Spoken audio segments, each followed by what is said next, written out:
Bus car எதுவுமே காணோம். எப்படி நான் இப்போ வீட்டுக்கு போகிறது? சும்மாவே அம்மா திட்டு திட்டுன்னு திட்டுவாங்க. இன்னைக்குன்னு பார்த்து பஸ்ஸோ காரோ எதுவுமே வர மாட்டேதே. எப்பவும் இந்த ரோடு க்ரௌடாக தானே இருக்கும். இன்னைக்கு என்ன இவ்வளோ ட்ரையாக இருக்கு? பாவி அவன் நல்லா இருப்பானா? நாசமா போயிடுவான்.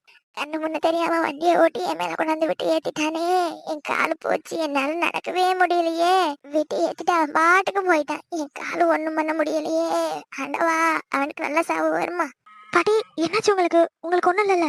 நல்லா கொண்டாந்து கால் மேலே விட்டுட்டு போயிட்டாமா அந்த நாதாரி பையன். காலு ரொம்ப வலிக்குதுமா, என்னால கால்ல அடி எடுத்து கூட வைக்க முடியல. ஐயோ பாட்டி, ரொம்ப வலிக்குதா? ஆமா, என்னால எந்திரிச்சு நடக்கவே முடியாது போல இருக்கு. காலு ஏற்கனவே மூட்டு வலி இருந்த காலு. கொண்டாந்து அந்த கால் மேலேயே ஏத்திட்டு போயிட்டான் படுபாவி. கொஞ்ச நேரம் பொறுத்துக்கோங்க பாட்டி. ஏதோ காரோ ஆட்டோ வந்தா நம்ம லெஃப்ட் கேட் ஹாஸ்பிட்டல் போயிடலாம். அங்க போனா உங்க கால் நார்மல் ஆயிடும். அது வரை என்னால் தாங்க முடியுமான்னு தெரியலையே கண்ணு. கால் வலி உயிரே போகுதே. எப்பா, கொஞ்ச நேரம் பொறுங்க பாட்டி. ஏதாவது காரோ ஆட்டோ வரதான்னு பாக்குறேன். எப்படியாவது உங்களை ஹாஸ்பிட்டல் கூட்டிட்டு போறேன். உங்களுக்கு கொஞ்ச நேரத்துல சரியாயிரும் பாட்டி. பெத்த பண்ணோ, நீ நல்லா இருப்பாமா? எப்படியாவது என்னை ஆஸ்பத்திரி கூட்டிட்டு போமா. இந்த வலினால நான் செத்துருவேன் போல இருக்கே. ஐயோ பாவம், இந்த பாட்டி வலியில ரொம்ப துடிக்கிறாங்க. இன்னைக்குன்னு பார்த்து கார் ஆட்டோ எதுவுமே இந்த ரோட்ல வரலையே. நம்ம அந்த ரோட்ல போயிட்டாது யாராவது வர்றாங்களான்னு பார்க்கலாமா? பாட்டியை மட்டும் எப்படி தனியாக இங்கே விட்டுட்டு போறது? ஏற்கனவே வழியில துடிச்சிக்கிட்டு இருக்காங்க. தேங்க் காட், அங்கே ஒரு கார் வருது. பாட்டி கொஞ்ச நேரம் வெயிட் பண்ணுங்க, அந்த ஒரு கார் வருது. அந்த கார்ட்டை எப்படியாவது லிஃப்ட் கேட்டு நம்ம ஹாஸ்பிட்டல் போயிடலாம். சரி கண்ணு. சார் கொஞ்சம் கார் நிறுத்துங்க சார். சார் ப்ளீஸ் சார், கொஞ்சம் கார் நிறுத்துங்க சார். ப்ளீஸ் சார், கொஞ்சம் நிறுத்துங்க சார். என்னம்மா நிறுத்தலையா? ஆமா பாட்டி, நான் கத்துனது கூட காதில் வாங்காம போயிட்டாங்க. கலிகாலம்மா, நல்லதுக்கே காலம் இல்லை. நல்லது பண்றதுக்கு இப்பெல்லாம் யாருமா இருக்கிறா? ஒருத்தன் அடிச்சா அவன் கூட திரும்பி பார்க்காம போயிட்டான். இவன் ரோட்ல போறவன், இவனை நிறுத்தி நம்ம கூட்டிட்டு போறான். சரி விடுங்க பாட்டி, நம்மள மாதிரி தானே அவங்களும். நமக்கு இப்போ கஷ்டம் வந்த மாதிரி அவங்களுக்கு ஏதாவது கஷ்டம் வந்திருக்கலாம். இருங்க, வேற ஏதாவது காரோ ஆட்டோ வருதான்னு நான் பாக்குறேன். Oh, excuse me.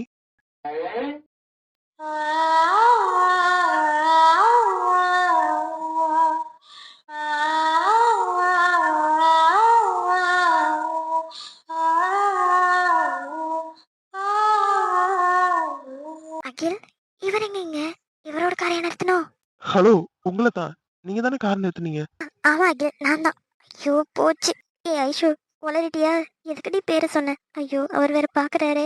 என்னது அகிலா? என்னோட பேரு இவங்களுக்கு எப்படி தெரியும்? யார் இவங்க? இவங்க நான் முன்ன பின்ன பார்த்த மாதிரி இல்லையே. ஃபேஸ் கூட ஒழுங்கா தெரியல. மாஸ்க் போட்டிருக்காங்க. யாரா இருக்கும்? ஒருவேளை நமக்கு தெரிஞ்சவங்களா இருக்குமோ? இல்ல நம்ம ஃபேமிலிக்கு யாருக்கும் தெரிஞ்சவங்களா இருக்குமா? இஃப் யூ டோன்ட் மைண்ட், என்னை பத்தி உங்களுக்கு எப்படி தெரியும்? என் பேர் அகில்னு கரெக்டா சொல்றீங்க? சார், அதை பத்தி அப்புறம் பேசிக்கலாமா? இந்த பாட்டியம்மாவுக்கு அடிபட்டுருச்சு. அவங்கள அர்ஜென்ட்டா ஹாஸ்பிட்டல் கூட்டிட்டு போகணும். ப்ளீஸ் ஹெல்ப் பண்றீங்களா? அதுக்காக தான் காரை மறிச்சேன். ஓகே, சீக்கிரம் கூட்டிட்டு வாங்க, ஹாஸ்பிட்டல் கூட்டிட்டு போலாம். ரொம்ப தேங்க்ஸ் சார். அதெல்லாம் இருக்கட்டுங்க, கூட்டிட்டு வாங்க பாட்டியை. பாட்டிமா, அவன் நமக்கு ஹெல்ப் பண்றான். எந்திரிங்க, நம்ம ஹாஸ்பிட்டல் போலாம். சரி கண்ணு, கொஞ்சம் கைட்டாங்களே, என்ன கொஞ்சம் பிடிக்கண்ணு. என்னால எந்திரிக்க முடியல. பாட்டி ஸ்டைன் பண்ணாதீங்க, நான் வரேன். ஏங்க, யாருக்கு தான் முதல்ல இருந்து கால் பண்ணிட்டு இருக்கீங்க? நான் வேற யாருக்கு பண்ண போறேன்? காவியாவுக்கு தான் கால் பண்ணிட்டு இருக்கேன். ஆனா கால் அட்டன் பண்ணவே மாட்றா. ரிங் போகுது. நீங்க எத்தனை தடவை ஃபோன் பண்ணாலும் அவ ஃபோன் எடுக்க போறது இல்ல. எப்படி சொல்ற? எனக்கு தெரியும்னு சொல்லல. ஆனா அகிலனுக்கும் அவளுக்கும் பிரச்சனை நடந்தது நமக்கு தெரிஞ்சிருக்கும். அதனாலதான் நம்ம அவளுக்கு கால் பண்ணோம்னு நினைச்சிட்டு அவ கால் எடுக்காம இருக்கலாம். என் போன்ல இருந்து பண்ணாதானே எடுக்க மாட்றா. நீ உன் போன்ல இருந்து பண்ணு, அப்பயாச்சும் எடுக்கலாம்னு பாப்போம். நான் ஏற்கனவே 2 தடவை கால் பண்ணிட்டேன். அவ கால் கட் பண்ணி தான் விடுறா. இப்ப என்னடி பண்றது? அவள்கிட்ட பேசினாதானே நம்ம அகில பத்தி எடுத்து சொல்ல முடியும். அவ அகில பத்தி புரிஞ்சுக்க முடியும். இல்லன்னா ஏற்கனவே கிறுக்கு மாதிரி பண்ணால, அது மாதிரி ஏதாவது பண்ணிக்க போறா. அவதான் கால் எடுக்க மாட்டான்னு தெரியுதுல்ல. அப்ப ஏன் திரும்ப திரும்ப அவளுக்கே கால் பண்றீங்க? நீங்க வேணா அத்தைக்கு கால் பண்ணுங்களேன். அம்மாவுக்கா? அம்மாவுக்கு கால் பண்ணா இங்க நடந்ததை பத்தி சொல்லணும்ல, அதனாலதான். ஏங்க, எனக்காக யோசிச்சு எங்க அத்தை மாமாவோட எல்லாம் பேசாம இருக்கீங்க. நீங்க சொன்னா புரிஞ்சுக்க போறேன். இப்ப சொன்னதுக்கு அப்புறம் புரிஞ்சுக்கிட்டேன்ல. இப்ப கால் பண்ணுங்க, நம்மளே அத்தை கிட்ட இதை பத்தி சொல்லலாம். என்னடி சொல்ற? உண்மையுமே நீ ஓகே தானே? அம்மாவுக்கு கால் பண்ணலாம்ல? ஐயோ, நான் நார்மலா தாங்க இருக்கேன். நீங்க கால் பண்ணுங்க, நம்ம அத்தை கிட்ட எல்லாத்தையும் சொல்லிடலாம். சரி இரு, அம்மாவுக்கு நான் கால் பண்றேன். போன்ல தான் அடிச்சுக்கிட்டு இருக்கு. யாராவது எடுக்கிறாங்களா பாரு. எனி டைம் போன் தான் நோண்டிட்டு இருப்பாங்க அப்பான்னு பொண்ணும். ஆனா என் போன் அடிச்சா மட்டும் என்ன ஏதுன்னு எடுத்து பாக்குறது இல்ல. ஹலோ சூர்யா, நல்லா இருக்கியாப்பா? கமலி எப்படிப்பா இருக்கா? நல்லா இருக்கீங்களா 2 பேரும்? ஏன்பா போன் அடிச்சா எடுக்கவே மாட்டீங்க? ஆ, அது அது வந்துமா. சரிப்பா, அதை விடு. நல்லா இருக்கியா தானே 2 பேரும்? அதெல்லாம் ஒரு பிரச்சனை இல்லம்மா, நல்லாதான் இருக்கும். அப்பா நல்லா இருக்காரு தானே? டேப்லெட் எல்லாம் கரெக்டா எடுத்துக்கிறாரா? எங்க சூர்யா, உங்க அப்பாவுக்கு அந்த பழக்கம் மட்டும் மாறாது போல இருக்கு. எப்பவுமே உங்க அப்பா சாப்பிட்டதுக்கு அப்புறம் பக்கத்துலயே இருந்து எடுத்து கொடுத்துட்டு தான் இருக்கேன். சரிம்மா. நீங்க நல்லா இருக்கீங்கல்ல? உங்க உடம்பு ஓகே தானே? எனக்கு என்ன ராசா, நான் நல்லா தான் இருக்கேன். நீங்க 2 பேரும் நல்லா இருந்தா எனக்கு அதுவே போதும். எங்க என் மருமக நல்லா இருக்காளா? எங்க பக்கத்துலயே இருக்கா? ஆமாமா, பக்கத்துல தான் இருக்கா. கொடுக்கவா? இல்ல சூர்யா, வேண்டாம். நான் அவள்கிட்ட நாளைக்கு காலையில ஃபோன் பண்ணி பேசிக்கிறேன். அம்மா உன்கிட்ட ஒண்ணு கேட்பேன். அம்மா நீ எதுவும் நினைச்சுக்க கூடாது. என்னம்மா நீங்க என்கிட்ட போய் இப்படி எல்லாம் பேசிட்டு இருக்கீங்க? கேளுங்க. நீங்க கேட்டு நான் எதுவும் சொல்லாமலா இருக்க போறேன்? இல்லப்பா, ஆ, நீயும் கமலையும் ஹாஸ்பிட்டல் போனப்ப டாக்டர் என்ன சொன்னாங்க? ஏன் அம்மா கிட்ட மறைக்கிற? இல்லம்மா, மறைக்கலாம் இல்ல. உங்கள்கிட்ட சொல்லலாம்னு தான் நினைச்சிட்டு இருந்தேன். பரவாயில்லப்பா, ஒண்ணும் இல்ல. தங்கச்சிக்கிட்ட எல்லாத்தையும் கேட்டு தெரிஞ்சுக்கிட்டேன். அதனால எந்த ஒரு பிரச்சனையும் இல்ல. கமலையை நல்லபடியா பாத்துக்கோ. நான் சீக்கிரமே ஊருக்கு வர்றதுக்கு பாக்குறேன். ரொம்ப தேங்க்ஸ்மா புரிஞ்சுக்கிட்டதுக்கு. ஏயா, நானும் ஒரு பொம்பளை பிள்ளைய பெற்றிருக்கேயா. அதுவும் ஒரு பொம்பளை பிள்ளை தானே. அது படுற கஷ்டம் எனக்கு தெரியாதா என்ன? அதனாலதான் இப்ப நான் அவ கூட பேசலன்னு சொன்னேன். நான் இப்ப பேசணுன்னு வையேன், புள்ள ஓனும் அழுதாலும் அழுகுவா. அதனாலதான் நான் பேசலன்னு சொன்னேன். நான் நாளைக்கு அவள்கிட்ட தனியா பேசிக்கிறேன். நீ அவளை நல்லபடியா பாத்துக்க. அவ என்ன கேட்டாலும் வாங்கி கொடு, சரியா? நான் அடுத்த வாரத்துல ஊருக்கு வர்றதுக்கு பாக்குறேன். ம், சரிம்மா. அம்மா, காவியாவுக்கு கால் பண்ணிக்கிட்டே இருக்கேன். அவ ஏன் போன் எடுக்கவே மாட்றா? இல்லையே, கையில போன் வச்சுட்டு தானே இருந்தா. ஏன் போன் எடுக்க மாட்டான்னு தெரியலையே. ஒருவேளை சைலண்ட்ல போட்டிருப்பாளோ? தெரியலையா? என்ன ஏதுன்னு போய் பார்த்து சொல்லவா? ஆ, சரிம்மா, கொஞ்சம் பாருங்களேன். ஊருக்கு போனதுல இருந்து என்கிட்ட அவ பேசவே இல்ல. அதான் கால் பண்ணிக்கிட்டு இருக்கேன், போனும் எடுக்க மாட்றா. ஆமாயா, உன்கிட்ட நான் கேட்கணும்னு நினைச்சதுதான். ஆமா, காவியா ஊருக்கு கிளம்பி வந்ததுல இருந்து உருனே இருக்காளே, அங்க எதுவும் பிரச்சனையா? சரி, சரி, பிரச்சனை எல்லாம் எதுவும் இல்லம்மா. எனக்கும் கமலிக்கும் இது மாதிரி ஆயிடுச்சுல, அதனால எங்களுக்கு கொஞ்சம் ஸ்பேஸ் கொடுக்கலான்னு அங்க வந்திருக்கா. சரி சரி, நான் கூட என்னமோ ஏதோ நினைச்சேன். சரியா, நான் போய் அவள்கிட்ட போனை கொடுக்குறேன். ஆ, சரிம்மா. இவ வேற எங்க போனான்னு தெரியலையே. காவியா, வந்தாள் என் வாழ்விலே பூ பூத்தாள் என் மேனிலே நாளை நீ போகலாம் என் ஞாபகம் நீயாகலாம் தேர் சென்ற பின்னாலே வீதி என்னாகுமோ காவியா, மா, கூப்பிட்டியா? என்னடி ஒரு மாதிரி கொணன்னு பேசுற? சளி எதுவும் பிடிச்சிருச்சா என்ன? தண்ணி மாத்தி மாத்தி குடிக்காதன்னு சொன்னா கேக்குறியா? ஐயோ, அதெல்லாம் ஒண்ணு இல்லம்மா. என்னம்மா, சாப்பாடு ரெடியா? சாப்பிடலாமா? எல்லாம் ரெடி பண்ணிக்கிட்டு இருக்கேன். ஆமா, உங்க அண்ணன் போன் அடிச்சானா, நீ எடுக்கவே இல்லையா? ஏன், எங்க வச்சிருக்க போன் என்கிட்டதாம்மா இருக்கு. ஆனா போன் சைலண்ட்ல இருக்குன்னு நினைக்கிறேன். அதனாலதான் அண்ணன் போன் அடிச்சப்ப நான் எடுக்கல. சரி சரி, போன் எங்க இருக்குன்னு பார்த்து போன் எடுத்து அடி. அவன் வந்ததுமே நீ போன் பண்ணுவேன்னு நினைச்சிட்டு இருந்தானா? ஆனா நீ போன் பண்ணவே இல்லையா? எனக்கு போன் அடிச்சான். போய் போன் பண்ணி பேசு.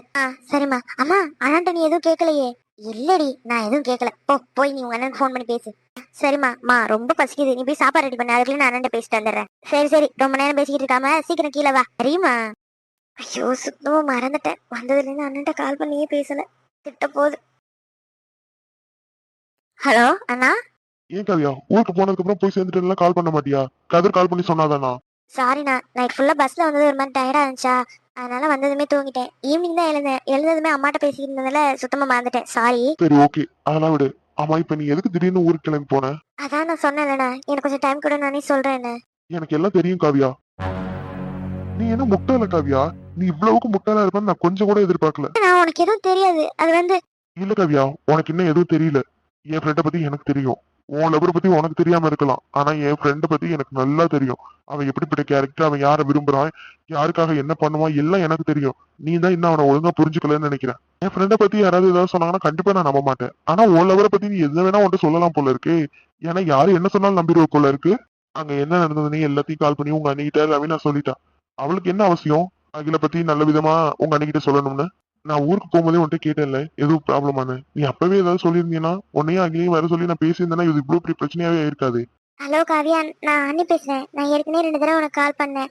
நீ தான் கால் கட் பண்ணி விட்ட. என் கூட பேச பிடிக்கலன்னு நினைக்கிறேன். ஐயோ அண்ணி, அப்படிலாம் இல்ல காவியா, பரவாயில்ல. நீ எக்ஸ்பிளைன் பண்ண வேண்டாம். நான் பேச பிடிக்கலன்னு நினைக்கல. எனக்கு கொஞ்சம் ஸ்பேஸ் கொடுக்கறதுன்னு நான் நினைச்சுக்கிட்டேன். இப்ப சொல்றத மட்டும் கேட்டுக்கோ.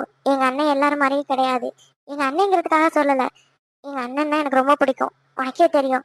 எங்க அண்ணன் அப்படி ஒரு தப்பு பண்ணிருக்குமா? உன் மனசுக்கிட்ட நீயே கேட்டு பாரு. இதுக்கு மேல நான் எதுவும் சொல்றதா இல்ல. இதையும் உனக்கிட்ட நான் எக்ஸ்பிளைன் பண்ணணும்னு வச்சுக்குவேன், அப்ப எங்க அண்ணன் கெட்டவன் தான் அர்த்தம். எங்க அண்ணனை பத்தி நான் யார்கிட்டயும் எக்ஸ்பிளைன் பண்ணணும்னு எனக்கு எந்த ஒரு அவசியமும் கிடையாது. எங்க அண்ணனை பத்தி எனக்கு தெரியும்.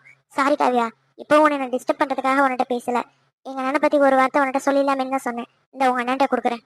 சாரி காவியா, நானுமே இதை பத்தி உன்கிட்ட சொல்ல வேண்டியதில்லை. ஏன்னா உனக்கே தெரியும் நம்ம அகில் எப்படிப்பட்டவனு. அப்படி இருக்கும்போது அவன் அப்படி ஒரு தப்பா பண்ணிருப்பானா? நீயே யோசிச்சு பாரு. இதுக்கு மேலே எக்ஸ்பிளைன் பண்ண முடியாது காவியா. இப்ப கூட நான் எதுக்கு இவ்வளவு தூரம் உங்ககிட்ட சொல்லிட்டு இருக்கேன்னா, என் தங்கச்சி ஒரு நல்ல பையனை இழந்துடக்கூடாது அப்படிங்கிறதுக்காக தான். நல்லா யோசிச்சு பாரு, நம்ம அகில் அப்படிப்பட்ட கேரக்டரா என்னன்னு. இதுக்கப்புறம் உன் இஷ்டம். என்ன நடந்தாலும் சரி, ஒரு தடவை அவன்கிட்ட கால் பண்ணி பேசி பாரு. எதா இருந்தாலும் சால்வ் ஆயிடும். தேங்க்ஸ் காவியா, அண்ணியோட நிலைமையை அம்மாட்ட எக்ஸ்பிளைன் பண்ணதுக்கு. நான் போனை வச்சிடறேன். அண்ணா, அண்ணா சொல்றது சரிதான். ரவீனா எதுக்கு அன்னைக்கு கால் பண்ணி இதை பத்தி எக்ஸ்பிளைன் பண்ணணும்? நான் அகில விட்டு தள்ளி வந்துட்டேன்னா அவளுக்கு எந்த ஒரு இடஞ்சலுமே இல்லையே. அவ தாராளமா அகில கல்யாணம் பண்ணிக்கலாம். அப்படி இருக்கும்போது அவ ஏன் அன்னிக்கிட்ட இதை பத்தி எல்லாம் பேசணும்? அப்போ மாமா மேல எந்த தப்பும் இல்லையா? நான் தான் அவரை தப்பா புரிஞ்சுக்கிட்டேனா? ஐயோ, எனக்கு பைத்தியமே பிடிக்கிற மாதிரி இருக்கே. இப்ப என்ன பண்றது? அண்ணன் சொன்ன மாதிரி அகிலுக்கு கால் பண்ணி பேசி பார்க்கலாமா? யார் இந்த பொண்ணு? இந்த பொண்ணுக்கு எப்படி எம்ம பேர் தெரியும்? இந்த பொண்ணை மீட் பண்ண மாதிரி ஒரு ஃபீலே இல்லையே. சார், சொல்லுங்க. ரொம்ப தேங்க்ஸ். சே இதுல என்ன இருக்கு? நீங்க ஒரு பாட்டிக்கு ஹெல்ப் பண்ணணும்னு நினைச்சீங்க, நானும் ஹெல்ப் பண்ணேன், அவ்வளவுதான். இப்போ அந்த பாட்டி ஓகே தானே? நல்லா இருக்காங்கல்ல? ஓகே சார், நல்லா தான் இருக்காங்க. என்ன கொஞ்சம் வலியா இருக்குன்னு நர்ஸ் எல்லாம் கை வைக்க கூட விட மாட்டாங்க. நார்மல் ஆயிடுவாங்க. வேற எந்த ஒரு ப்ராப்ளமும் இல்லைல்ல? இல்ல சார். சார், உங்ககிட்ட கொஞ்சம் பணம் இருக்குமா? என்னம்மா? ஏன்? இல்ல, எனக்கு அவங்க யாருன்னே தெரியாது. என் கையில அவ்வளவு பணமும் இல்ல. நான் இப்பதான் வேலை தேடிட்டு இருக்கேன். நான் பஸ் ஸ்டாண்ட்ல பஸ்க்காக வெயிட் பண்ணிட்டு இருக்கும்போது இந்த ஆக்சிடென்ட் நடந்துச்சு. ஒரு பைக்காரன் இடிச்சிட்டு கண்டுக்காம போயிட்டான். அதான் ஹெல்ப்புக்கு ஒரு ஆட்டோவோ காரோ வருமான்னு பாத்துட்டு இருந்தேன். அந்த நேரத்துல தான் நீங்க வந்தீங்க. அதனாலதான் உங்க காரை வழிமறிச்சேன். நீங்க நல்ல வேளை இந்த ஹாஸ்பிட்டல் கூட்டிட்டு வந்துட்டீங்க. பரவாயில்லையே, இந்த காலத்துலயும் இப்படி ஒரு பொண்ணா? If you don't mind, உங்க பேர் என்னன்னு தெரிஞ்சுக்கலாமா? ஐஸ்வர்யா, எல்லாரும் ஐஸ்வர்னு கூப்பிடுவாங்க. நீங்க என்ன படிச்சிருக்கீங்க? நான் எம்பிஏ முடிச்சிருக்கேன். வேலை தேடிட்டு இருக்கேன். ஏற்கனவே ஒரு இடத்துல வேலை பார்த்தேன். அங்க வேலை செய்ய எனக்கு பிடிக்கல. நாங்க ரொம்பவே கஷ்டப்படுற குடும்பம். இனிமே வேற வேலை தேடி அலையணும். ஓ, அப்படியா? என்ன சார், நம்பிட்டீங்களா? ஆமா. எல்லாம் ஒண்ணும் இல்ல சார், என் கதையே வேற. சரி, ஓகே, நான் அதை அப்புறம் கேட்டுக்கிறேன். ஆமா, என்ன உங்களுக்கு முன்னாடியே தெரியுமா? என் பேர் கரெக்டா சொன்னீங்க. அது எப்படி சார், லவ் பண்ற பையன் பேர் கூடவா தெரியாம இருக்கும்? லவ்வா?